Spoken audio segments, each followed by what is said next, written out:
Baba's knowledge of Sanskrit. His interpretation of a verse from Gita. Construction of the Samadhi Mandir. This chapter, 39, deals with Baba's interpretation of a verse from the Bhagavad Gita. As some people believed that Baba had little knowledge of Sanskrit, but the interpretation of Nana Sahib Chandorkar's query, Hemat Pant refuted that in chapter number 50, and as it deals with the same subject matter, it is incorporated in this chapter. Preliminary. Blessed is Shirdi and blessed is Dwarkamai, where Sri Sai lived and moved, until he took Mahasamadhi. Blessed are the people of Shirdi, whom he obliged and for whom he lived there. Shirdi was a small village first, but it attained importance on the account of his contact and became a tirtha, holy place of pilgrimage. Equally blessed are the women folk of Shirdi, blessed is their whole and undivided faith in him. They sang the glories of Baba while bathing, grinding, pounding corn, and doing other household work. Baba's interpretation. Nobody believed that Baba knew Sanskrit. One day he surprised all by giving an interpretation of a verse from Gita to Nana Sahib Chandorkar. A brief account about this matter was written by Mr. B.V. Dev, retired Mamlatdar, and published in Marathi in Sri Sai Leela magazine, volume 4, Sphuta Vishaya, page 563. Short accounts of the same are also published in Sai Baba's Charters and Sayings, page 61, and in The Wondrous Saint Sai Baba, page 36, both by B.V. Narasimhaswamy.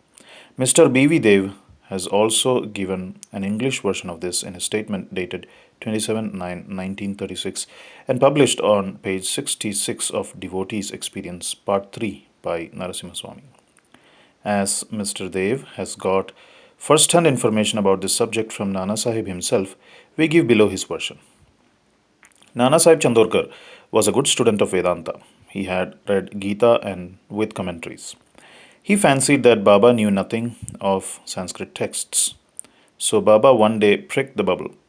These were the days before crowds flocked to Baba. When Baba had individual meetings at the mosque with such devotees, Nana was sitting near Baba and massaging his legs and muttering something under his breath. Baba. Nana, what are you mumbling to yourself? Nana, I am reciting a shloka, verse. Baba, what shloka? Nana, from Bhagavad Gita.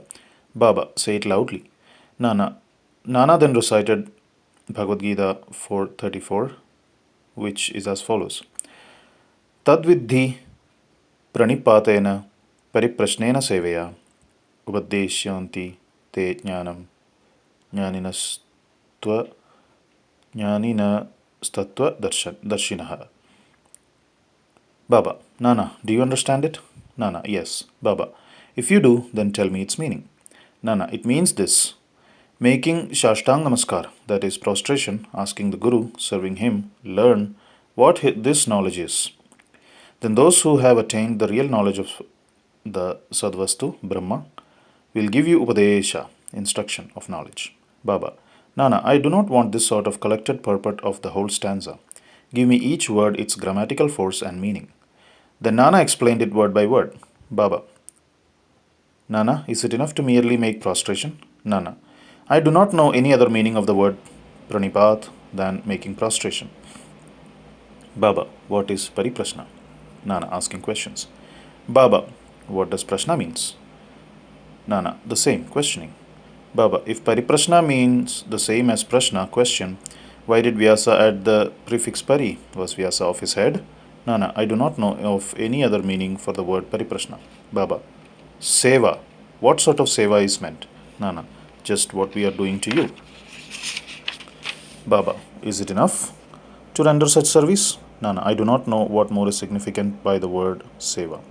Baba, in the next line, Upadekshanti te jnanam.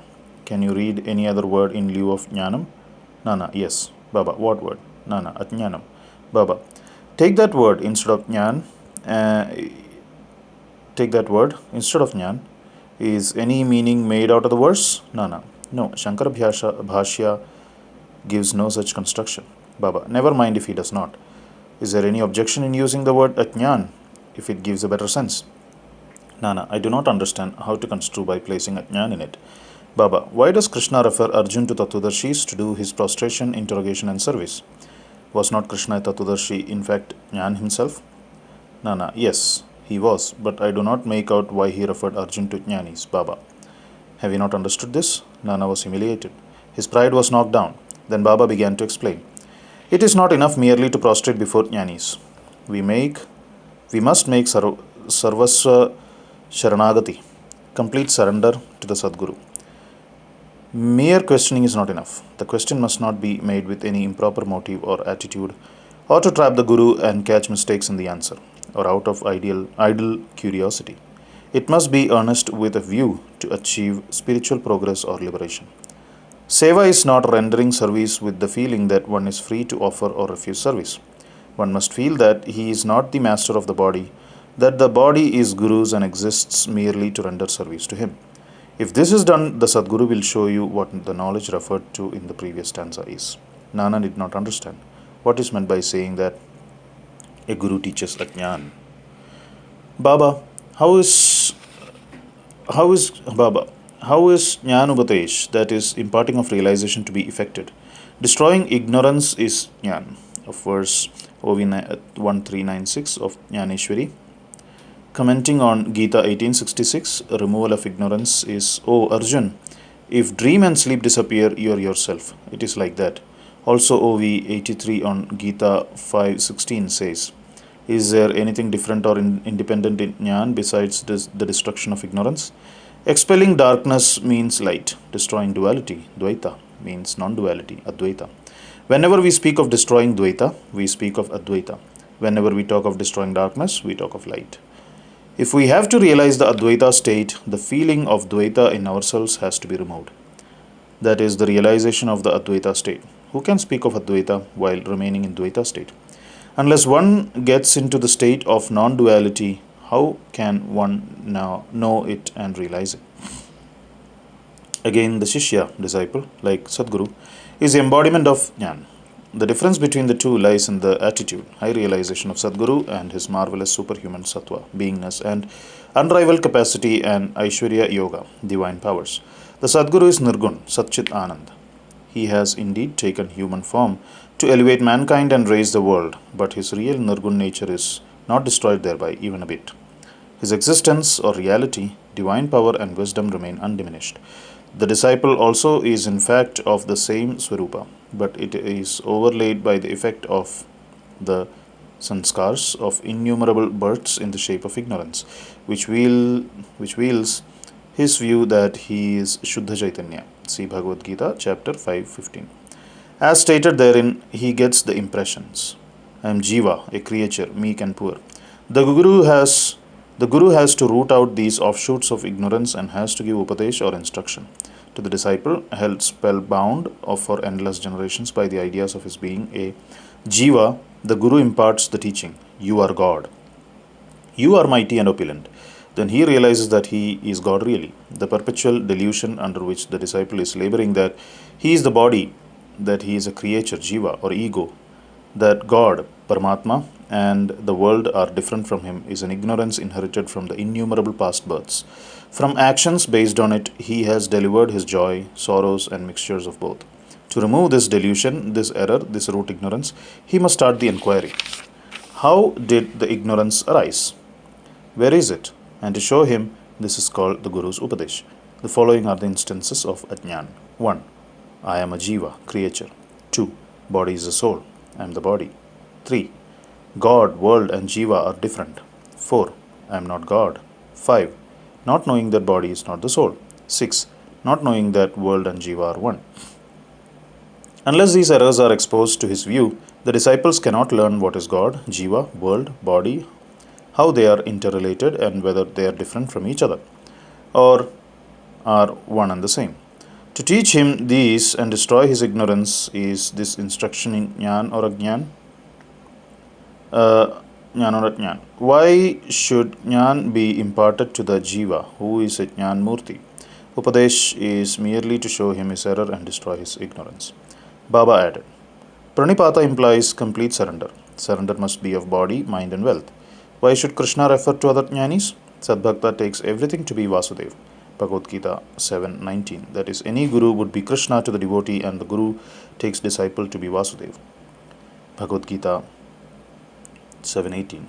As Sri Krishna shows that there are such gurus and disciples, he refers Arjun to them so that their greatness be known. Construction of the Samadhi Mandir. Baba never made any fuss about things which he wanted to accomplish, but he so skillfully arranged the circumstances that the people were surprised at the slow but sure results attained. The construction of the Samadhi Mandir is an instance. Shriman Bapu Sahib Bhuti, the famous multimillionaire of Nagpur, lived in Shirdi with the family. Once an idea arose in his mind that he should have a building of his own there. Sometime after this, while he was sleeping in Dikshit Wada, he got a vision. Baba appeared in his dream and ordered him to build a Wada with a temple. Shama, who was sleeping there, also got a similar vision. When Bapu Sahib awoke, he saw Shama crying and asked the latter as to why he was in tears. Shama replied that in his vision, Baba came to him and ordered distinctly, "Build the Vada with the temple. I shall fulfill the desires of all." On hearing the sweet and loving words of Baba, I was overpowered with emotion. My throat was choked, my eyes were overflowing with tears, and I began to cry. Bapu Sahib was surprised to see that both their visions tallied. Being a rich and capable man, he decided to build a Vada there and drew up a plan with Shama Madhavrao. Kaka Sahib Dikshit also approved of it, and when it was placed before Baba, he also sanctioned it immediately. Then the construction work was duly started. And under the supervision of Shama, the ground floor, the cellar, and the well were completed. Baba, on his way to and from Lindi, also suggested some improvements. Further work was entrusted to Bapu Sahib Jog, and when it was going on, an idea struck Bapu Sahib Bhuti's mind that there should be an open space or platform, and in the center, the Murti of Murlidhar, Lord Krishna, with the flute be installed. He asked Shama to refer this matter to Baba and get his consent. The latter asked Baba about this when he was just passing by the Vada. On hearing Shama, Baba gave his consent, saying, "After the temple is complete, I'll come there to stay." And staring at the Vada, he added, "After the Vada is complete, we shall use it ourselves. We shall live, move, play there, embrace each other, and be happy." Then Shama asked Baba whether this was the auspicious time to begin the foundation work of the central room of the shrine. Baba answered in the affirmative. Then Shama got a coconut broken there and started the work. In due time, the work was completed, and an order was also placed for making a good image of Murlidhar. But before it was ready, a new situation turned up. Baba became seriously ill. Bapu Sahib became very sad and dejected, thinking that if Baba passed away, his Vada would not be consecrated by the holy touch of Baba's feet, and all his money, about a lakh of rupees, would be wasted away. But the words, "Keep me in the Vada," which came out of Baba's mouth just before his passing away, consoled not only Bapu Sahib but one and all. In due time, Baba's holy body was placed and preserved in the central shrine meant for Murlidhar, and Baba himself became Murlidhar, and the Vada thus became the Samadhi Mandir of Sri Sai Baba. His wonderful Leela is unfathomable. Blessed and fortunate is Babu Sahib Bhuti, in whose Vada lies the holy and the pure body of Baba. Bow to Sri Sai, peace be to all.